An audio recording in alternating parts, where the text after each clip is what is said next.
قرآن قرآن قرآن آسان درس قرآن۔ الحمدللہ رب العالمین والصلاة والسلام علی خاتم النبیین، اما بعد فاعوذ باللہ من الشیطان الرجیم، بسم اللہ الرحمن الرحیم۔ الصلاة والسلام علیکہ یا رسول اللہ وعلی آلک واصحابک یا حبیب اللہ۔ الصلاة والسلام علیکہ یا نبی اللہ وعلی آلک واصحابک یا نور اللہ۔ مدنی چینل کے ناظرین، پروگرام آسان درس قرآن میں آپ کو خوش آمدید کہتے ہیں۔ اللہ رب العالمین ہم سب کو نور قرآن، فہم قرآن عطا فرمائے اور قرآن کے نور سے میرے اور آپ کے سینوں کو روشن منور فرمائے۔ ناظرین کرام، اس پروگرام میں قرآن مجید فرقان حمید کی آیات مبارکہ کا آسان فہم، اس کا معنی، مطلب اور تشریح بتانے کی کوشش کی جاتی ہے، اور الحمدللہ یہ سلسلہ بالترتیب جاری ہے، اور ہم سورۃ المائدہ کی آیت نمبر 115 تک اپنا یہ درس کر چکے ہیں، اور آج انشاءاللہ 7ویں پارے سورۃ المائدہ سے آیت نمبر 116 سے اپنے اس درس کا آغاز کریں گے۔ ہمارے ساتھ آپ اول تاخیر شامل رہیں گے تو انشاءاللہ آیات مبارکہ کا مفہوم اور معنی سمجھنے کی انشاءاللہ کوشش کریں گے۔ اس پارے کے اندر اور بالخصوص اس رکوع میں اس سے قبل جو حضرت بی بی مریم رضی اللہ عنہا اور حضرت عیسیٰ علیہ السلام آپ کا تذکرہ بطور خاص موجود ہے۔ حضرت عیسیٰ علیہ السلام سے جو ان کے ساتھیوں نے، حواریوں نے ان سے یہ کہا کہ آپ اللہ سے دعا کریں کہ آسمان سے دسترخوان اترے اور ہمیں وہ خاص نعمت مل جائے۔ اللہ رب العالمین نے دسترخوان اتارنے کی انہیں خوشخبری تو عطا فرمائی، لیکن ساتھ ساتھ یہ بھی فرمایا کہ اس اترنے کے بعد بھی اگر کوئی کفر کے اندر مبتلا ہوگا تو پھر اللہ نے فرمایا میں ایسا عذاب دوں گا کہ ایسا عذاب کسی کو بھی نہیں دیا ہوگا۔ تو جو لوگ اس نعمت کو دیکھنے کے بعد بھی معاذ اللہ کفر میں مبتلا ہوئے تو ان کے چہرے مسخ کر دیے گئے، یعنی دنیا کے اندر ہی ان سزاؤں کے اندر مبتلا کر دیا گیا۔ اس کے بعد اللہ پاک نے کیا ارشاد فرمایا ہے، وَإِذْ قَالَ اللَّهُ يَا عِيسَى ابْنَ مَرْيَمَ أَأَنْتَ قُلْتَ لِلنَّاسِ اتَّخِذُونِي وَأُمِّيَ إِلَٰهَيْنِ مِن دُونِ اللَّهِ قَالَ سُبْحَانَكَ مَا يَكُونُ لِي أَنْ أَقُولَ مَا لَيْسَ لِي بِحَقٍّ إِن كُنتُ قُلْتُهُ فَقَدْ عَلِمْتَ تَعْلَمُ مَا فِي نَفْسِي وَلَا أَعْلَمُ مَا فِي نَفْسِكَ إِنَّكَ أَنْتَ عَلَّامُ الْغُيُوبِ۔ اور جب اللہ فرمائے گا، اے مریم کے بیٹے عیسیٰ، کیا تم نے لوگوں سے کہا تھا کہ اللہ کے سوا مجھے اور میری ماں کو معبود بنا لو، یعنی خدا بنا لو؟ تو وہ عرض کریں گے، اے اللہ تو پاک ہے، میرے لیے ہرگز جائز نہیں کہ میں وہ بات کہوں جس کا مجھے کوئی حق نہیں، میں وہ بات کہوں جس کا مجھے کوئی حق نہیں۔ اگر میں نے ایسی بات کہی ہوتی تو تجھے ضرور معلوم ہوتی، تو جانتا ہے جو میرے دل میں ہے اور میں نہیں جانتا جو تیرے علم میں ہے، بے شک تو ہی سب غیبوں کو خوب جاننے والا ہے۔ یہ قیامت کے دن اللہ پاک حضرت عیسیٰ علیہ السلام سے سوال فرمائے گا۔ وہ لوگ جو حضرت عیسیٰ علیہ السلام کی محبت میں اتنا آگے گئے کہ انہوں نے انہی کو خدا مان لیا، تو قیامت کے دن اللہ فرمائے گا حضرت عیسیٰ علیہ السلام سے، عیسیٰ کیا آپ نے ایسا کہا تھا؟ تو حضرت عیسیٰ علیہ السلام ادب کے ساتھ، انتہائی عاجزی اور انکساری کے ساتھ اللہ پاک کی بارگاہ میں کہیں گے، یا اللہ اگر میں نے کہا ہوتا تو تیرے علم میں تو ہوتا یہ، اے اللہ تو ہی سب غیبوں کو جاننے والا ہے، تو میں نے تو ان کو ایسا کچھ نہیں کہا ہے۔ یہ آپ اللہ کی بارگاہ میں جواب دیں گے، اور آپ اللہ پاک کی بارگاہ میں کہیں گے، یا اللہ تو ہر عیبوں سے پاک ہے، نقائص سے، ہر چیز سے، یا اللہ تیری ذات وہ پاک ہے، اور میرے لیے ہرگز یہ جائز نہیں کہ میں ایسی بات کہوں کہ معاذ اللہ تیرا کوئی شریک ٹھہراؤں۔ یہ اللہ کی بارگاہ میں کہیں گے، یا اللہ میں نے ایسا کچھ نہیں کہا، اور واقعی انہوں نے کچھ نہیں کہا۔ یہ اللہ کی بارگاہ میں جو ایک آداب کا اظہار کریں گے، عاجزی کا اظہار کریں گے، وہ بھی اللہ تعالیٰ لوگوں پہ واضح فرمائے گا۔ آگے حضرت عیسیٰ علیہ السلام کیا کہتے ہیں، ما قلت لهم الا ما امرتنی به ان اعبدوا اللہ ربی وربکم وکنت علیہم شہیدا ما دمت فیہم فلما توفیتنی کنت انت الرقیب علیہم وانت علی کل شیء شہید۔ حضرت عیسیٰ علیہ السلام کہیں گے میں نے تو ان سے وہی کہا تھا جس کا تو نے مجھے حکم دیا تھا کہ اللہ کی عبادت کرو جو میرا بھی رب ہے اور تمہارا بھی رب ہے، اور میں ان پر مطلع رہا جب تک میں ان میں رہا، پھر جب تو نے مجھے اٹھا لیا تو ہی ان پر نگاہ رکھتا تھا اور تو ہر شے پر گواہ ہے۔ تو حضرت عیسیٰ علیہ السلام پہلے تو یہ کہیں گے یا اللہ میں نے تو وہی کہا ہے جو تیرا حکم تھا کہ اللہ کی عبادت کرو جو کہ میرا رب ہے اور تمہارا رب ہے، اور میں جب تک ان میں رہا وہ اسی پر قائم تھے۔ آگے کہا فلما توفیتنی، یہ ارشاد فرمایا گیا اللہ پاک نے کہ حضرت عیسیٰ علیہ السلام کہیں گے کہ جب مجھے اٹھا لیا، قادیانی وہ اس سے معنی یہ نکالتے ہیں کہ حضرت عیسیٰ علیہ السلام کی وفات ہو گئی، تو توفا کا مطلب صرف موت کے ساتھ یہ خاص نہیں، کسی چیز کو پورا لے لینا اس معنی میں بھی یہ آتا ہے، اور یہی توفا ہم جب یہ سوتے ہیں نیند کو بھی موت کہا گیا اور یہی سیغے کے ساتھ اس پر بھی بیان ہوتا ہے، اور اسی پر ہمارے علماء کی بڑی تفصیل کے ساتھ باقاعدہ کتابیں موجود ہیں، بالخصوص اعلیٰ حضرت امام اہل سنت کا ایک خوبصورت رسالہ بھی اس پر موجود ہے فتاوی رضویہ شریف کے 15ویں جلد کے اندر، اور اس میں کئی دلائل کہ یہاں توفیتنی سے مراد موت دینا نہیں بلکہ اٹھا لینا ہے، اور اگر اس کو اپنے اصل معنی پہ رکھا جائے تو بھی اس سے فرق نہیں پڑے گا کہ آپ آسمانوں پر نہیں اٹھائے گئے، بھئی حضرت عیسیٰ علیہ السلام آسمانوں پر ہیں، آپ پر بھی موت کا طاری ہونا یہ ہوگا، قرب قیامت ہوگا۔ تو حضرت عیسیٰ علیہ السلام یہ قیامت کے دن کہیں گے یا اللہ میرے اٹھائے جانے کے بعد وہ کیا کہتے تھے، یا اللہ یہ تجھے علم ہے، تو ان پر گواہ ہے۔ تو لہذا اس سے یہ ثابت ہرگز نہیں ہوتا، اور پھر وہ آیات مبارکہ جن میں باقاعدہ حضرت عیسیٰ علیہ السلام کو اٹھائے جانے کے کلمات کے ساتھ آپ کو خطاب کیا گیا ہے، تو عیسیٰ علیہ السلام کے فوت ہونے پر دلیل پکڑنا، آپ کے وصال فرمانے پر دلیل پکڑنا تو یہ بالکل غلط ہے۔ آگے حضرت عیسیٰ علیہ السلام کیا کہتے ہیں، ان تعذبہم فانہم عبادک وان تغفر لہم فانک انت العزیز الحکیم، اگر تو نے عذاب دے تو وہ تیرے بندے ہیں، اور اگر تو نے بخش دے تو بے شک تو ہی غلبے والا حکمت والا ہے۔ عیسیٰ علیہ السلام کی قوم میں سے بعض لوگ تو وہ تھے جو کفر پر مصر تھے، کفر پر ہی اٹکے ہوئے تھے، اور بعض وہ تھے جو شرف ایمان سے متصف ہوئے، مشرف ہو گئے۔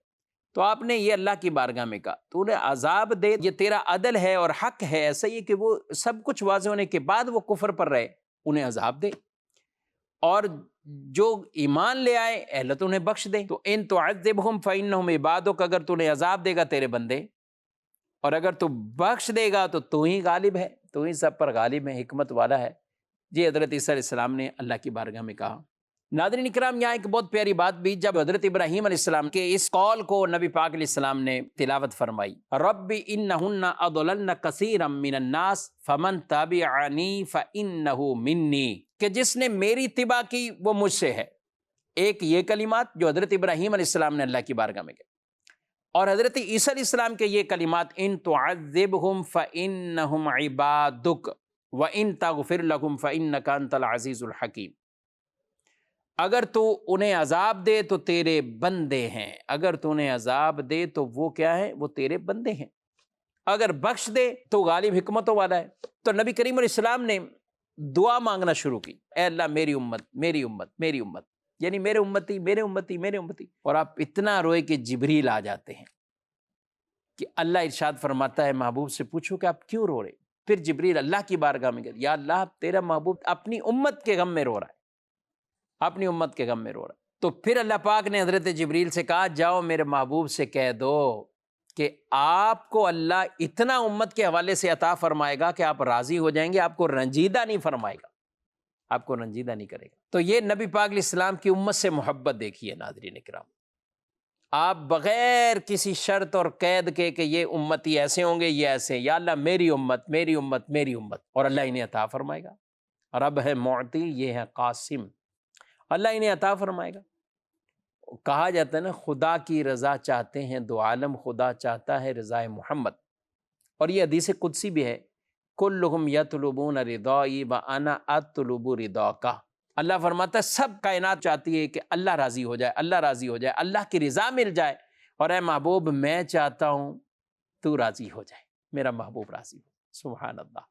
تو یہ نبی پاک علیہ السلام کی اپنی امت سے محبت وہ بھی اس سے بڑی واضح ہوتی ہے۔ آگے اللہ پاک ارشاد فرماتا ہے قال اللہ ھذا یوم ینفع الصادقین صدقہم لہم جنات تجری من تحتها الانہار خالدین فیہا ابدا رضی اللہ عنہم ورضوا عنہ ذالک الفوز العظیم۔ اللہ نے فرمایا یہ قیامت کا وہ دن جس میں سچوں کو ان کا سچ نفع دے گا، فائدہ دے گا۔ ان کے لیے باغ ہیں جن کے نیچے نہریں جاری ہیں، وہ ہمیشہ اس میں رہیں گے، وہ ہمیشہ اس میں رہیں گے۔ اللہ ان سے راضی ہوا اور وہ اللہ سے راضی ہوئے، یہی بڑی کامیابی ہے، یہی بڑی کامیابی ہے۔ یہ واضح طور پہ فرمایا سچ قیامت کے دن نفع دے گا، فائدہ دے گا۔ سچائی کو اپنے اوپر لازم کر لو، کیونکہ یہ سچائی نیکی کی طرف لے جاتی ہے اور نیکی جنت کا راستہ دکھاتی ہے۔ آدمی سچ بولتا رہتا ہے، ہمیشہ سچ بولتا رہتا ہے، یہاں تک کہ اللہ کے نزدیک اسے صدیق لکھ دیا جاتا ہے۔ اور جھوٹ چونکہ برا کام ہے تو جھوٹ بولنے والا جھوٹ بولتا رہتا ہے یہاں تک کہ اسے کذاب لکھ دیا جاتا ہے۔ سچائی یہ ہمیشہ رہنی چاہیے، صدق مقال، صدق بقال، زبان کا سچا ستھرا۔ ہم تجارت کے فضائل پڑھیں، سچائی کو بڑا وہاں پہ بیان فرمایا گیا ہے۔ جھوٹ ایسی بری چیز ہے، مسلمان ہو غیر مسلم کفار کوئی بھی ہو، یہ جھوٹ ہر ایک کے نزدیک برا ہی برا ہے، اور اسلام نے اس کی اور مذمت بیان کی کہ جو آدمی جھوٹ بولتا ہے تو پھر طرح طرح کے اور گناہوں میں بھی مبتلا ہو جاتا ہے۔ ظاہر جھوٹ بول کر دھوکہ دیتا ہے، وہ جھوٹ بول کر ہی لوگوں کے مال ہتھیا لیتا ہے، وہ جھوٹ بول کر ہی دیگر کئی ایسے کام غلط کر جاتا ہے۔ اللہ پاک سچائی والی صفت ہم سب کو عطا فرمائے۔ آگے فرمائے للہ ملک السماوات والارض وما فیہن وہو علی کل شیء قدیر۔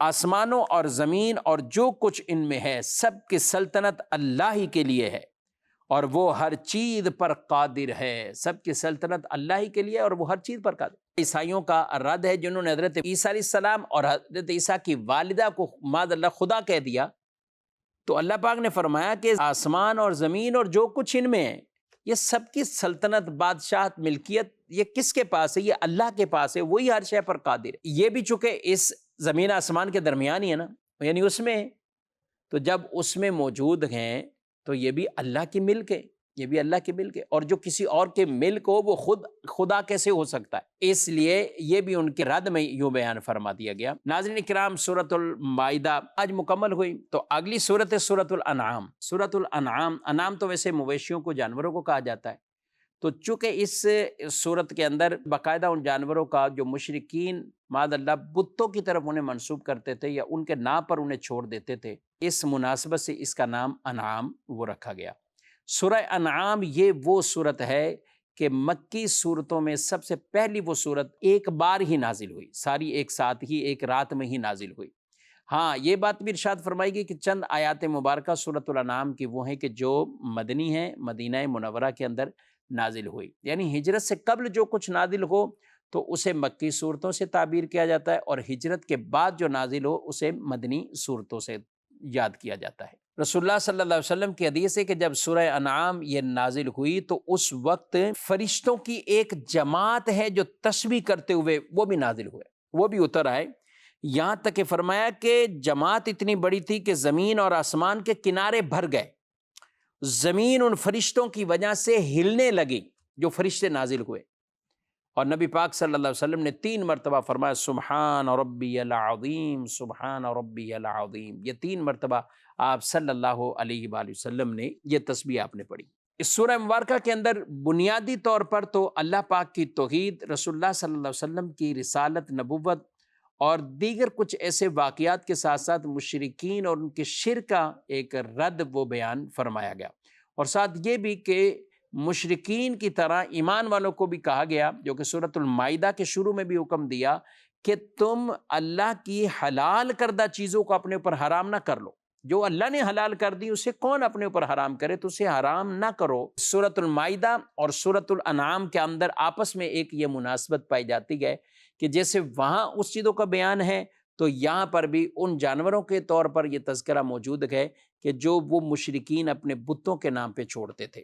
والدین کے ساتھ احسان اور اسی طرح تنگ دستی کی وجہ سے اولاد کو قتل نہ کرنے کے جو احکامات پہلے زمانے میں لوگ کرتے تھے ایسے، تو اس کی مذمت کو بیان فرمایا گیا کہ یہ قتل کیوں کرتے ہیں، اللہ پاک انہیں رزق دیتا ہے، یہ بھی بیان فرمایا۔ اور ساتھ حضرت ابراہیم علیہ السلام اور ان کی قوم کا واقعہ وہ بھی اسی سورہ مبارکہ میں بیان فرمایا۔ تو یہ چند مضامین ہیں اور ہم انشاءاللہ اس کا پورا درس جاری رکھیں گے اور بالترتیب اس سورہ مبارکہ کی آیات مبارکہ کا بھی درس سنتے ہیں۔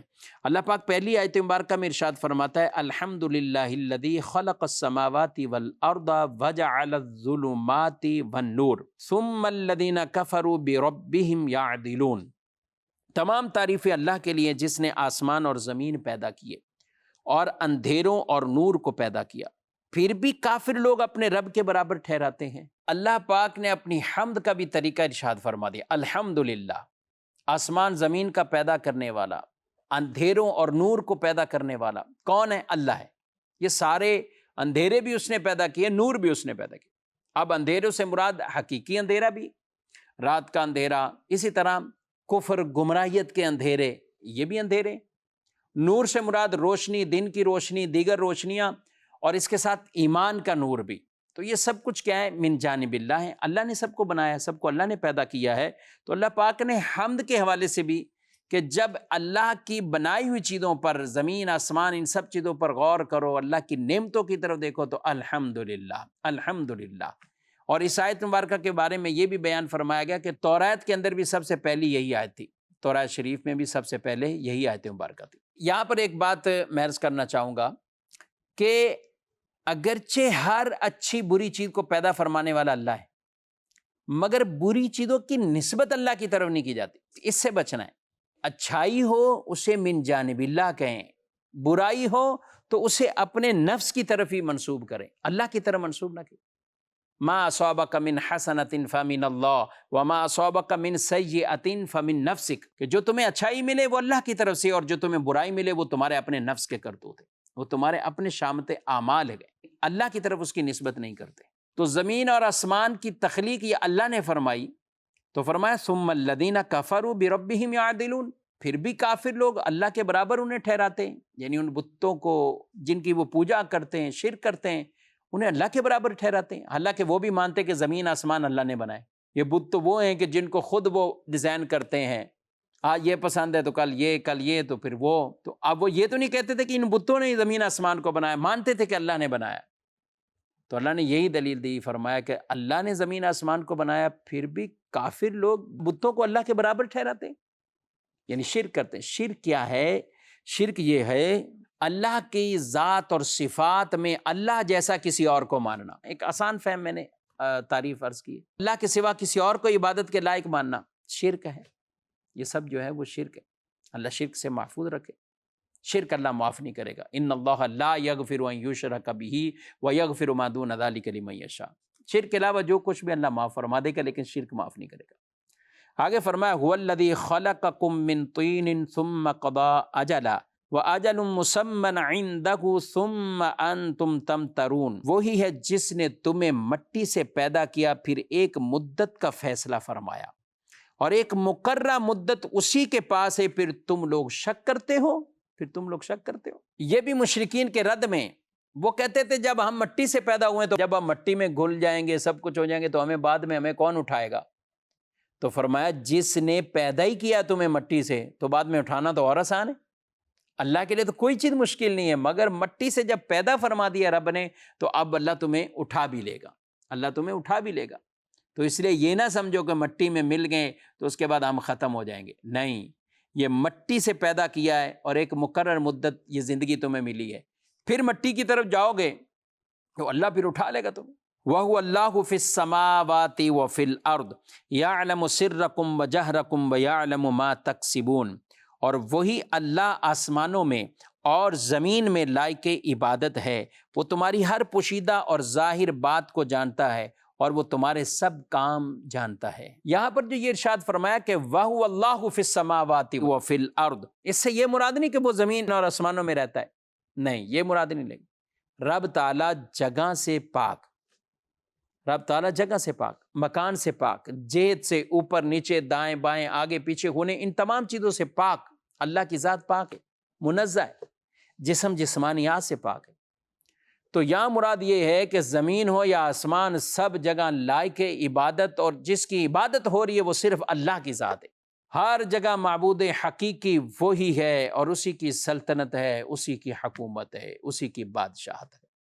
اللہ فرماتا ہے وَهُوَ الَّذِي فِي السَّمَاءِ إِلَٰهٌ وَفِي الْأَرْضِ إِلَٰهٌ وَهُوَ الْحَكِيمُ الْعَلِيمُ، فرمایا اور وہی آسمان والوں کا معبود ہے اور زمین والوں کا معبود ہے، وہی حکمت والا، وہی علم والا ہے۔ فرمایا یعلم سرکم وجہرکم، وہ تمہاری ظاہری باتیں بھی جانتا ہے، تمہاری پوشیدہ بھی جانتا ہے۔ وہ جو کچھ سمندر کی تہوں میں موجود ہے وہ اسے بھی جانتا ہے، جو آسمانوں میں ہے وہ اسے بھی، جو پہاڑوں میں ہے وہ اسے بھی۔ کوئی ایک ذرہ بھی ایسا نہیں ہے کہ جو اللہ پر مخفی ہو، اللہ کو اس کا علم نہ ہو، ایک ذرہ بھی ایسا نہیں۔ جب آدمی کا عقیدہ اتنا مضبوط ہے تو پھر ناظرین کرام، چاہے آدمی مجمع میں ہو، تنہائی میں ہو، کہیں بھی ہو، اللہ سے ڈرتا رہے کہ اللہ سب کچھ جانتا ہے، ظاہراً بھی جانتا ہے، پوشیدہ بھی جانتا ہے، جو ہم ظاہر کرتے ہیں وہ بھی جانتا ہے، جو چھپاتے ہیں وہ بھی جانتا ہے۔ تو اس لیے ہر وقت یہ تصور ہے کہ اللہ ہر چیز کو جانتا ہے، اس کا علم سب کا محیط ہے، احاطہ کیے ہوئے، تو کبھی بھی اس بات سے نہیں کہ کوئی لوگ نہیں دیکھ رہے، لیکن یہ ضرور تصور ہو اللہ تمہیں دیکھ رہا ہے، اللہ دیکھ رہا ہے۔ وَمَا تَأْتِيهِم مِّنْ آيَةٍ مِّنْ آيَاتِ رَبِّهِمْ إِلَّا كَانُوا عَنْهَا مُعْرِضِينَ، اور ان کے پاس ان کے رب کی نشانیوں میں سے کوئی بھی نشانی نہیں آتی مگر یہ اس سے منہ پھیر لیتے ہیں۔ اس سے پہلی آیتوں میں مشرکین کے کفر کو بیان کیا، اور یہاں بھی یہ بطور خاص کفار مکہ کے اس کفر کو اور ان کے انداز کو بیان کیا کہ جو بھی اللہ کی نشانیوں میں سے کوئی نشانی آئے، آیت اترے یا نبی صلی اللہ علیہ وسلم کا معجزہ دیکھیں، لیکن وہ اس سے کیا کرتے ہیں؟ منہ پھیر لیتے ہیں، وہ اس سے منہ پھیرتے ہیں۔ فَقَدْ كَذَّبُوا بِالْحَقِّ لَمَّا جَاءَهُمْ فَسَوْفَ يَأْتِيهِمْ أَنبَاءُ مَا كَانُوا بِهِ يَسْتَهْزِئُونَ، تو بے شک انہوں نے حق کو جھٹلایا جب ان کے پاس آیا، تو ان قریب ان کے پاس اس کی خبریں آنے والی ہیں جس کا یہ مذاق اڑاتے تھے۔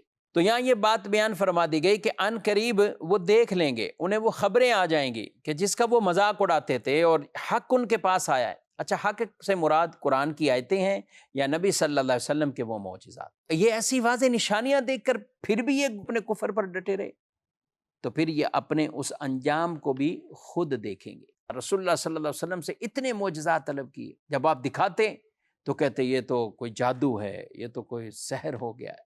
پھر وہ یہ کہنا شروع ہوتے ہیں معاذ اللہ۔ آیتیں قرآن کی اترتی تو کہتے ہیں ہم بھی ایسی بنا لیں گے۔ قرآن نے جگہ جگہ کہا کہ ٹھیک ہے ایسا بنا کے لاؤ، پھر کئی مقامات پہ چیلنج کیا کہ ایسا بنا کے لاؤ۔ تو اتنی چیزیں واضح ہونے کے باوجود وہ حق سے محروم رہے، وہ ایمان سے محروم رہے۔ اور کیوں رہے؟ ایک دلیل یہ بھی دیتے تھے ہمارے آبا و اجداد، چونکہ وہ کفر پر تھے، شرک پر تھے۔ اللہ پاک نے کئی مقامات پہ فرمایا بھلے ان کے آبا و اجداد کچھ نہ علم رکھتے تھے، نہ جانتے تھے، جہالت میں تھے، تو کیا یہ اسی کی پیروی میں رہیں گے؟ اللہ یہ کہ جن کے مقدر اور نصیب میں ایمان تھا تو وہ ایمان لے آئے، بقیہ پر وہی ختم اللہ علی قلوبہم، جن کے دلوں پر اللہ کی طرف سے مہر لگ گئی، جن کے دلوں پر یہ مہریں لگی ہوئی، وہ پھر حق کو حق دیکھ کر بھی وہ قبول نہ کیا، وہ حق سن کر بھی وہ ایسے بہرے رہے، وہ حق دیکھ کر بھی ایسے اندھے رہے کہ وہ ایمان کی طرف مائل نہ ہوئے، ایمان کو قبول نہ کیا۔ تو جب قبول نہیں کیا تو اس کی سزا بھی خود بھگتیں گے، اس کا انجام بھی وہ خود دیکھیں گے۔ ناظرین کرام، چند آیات مبارکہ کا آج ہم نے درس سننے کی سعادت حاصل کی ہے۔ اللہ رب العالمین نور قرآن سے میرے اور آپ کے سینوں کو روشن اور منور فرمائے، قرآن کا علم، قرآن کا فہم ہم سب کو عطا فرمائے، آمین بجاہ النبی الامین صلی اللہ علیہ وسلم۔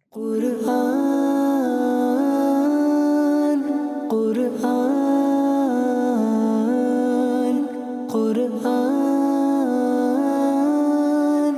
آسان درس قرآن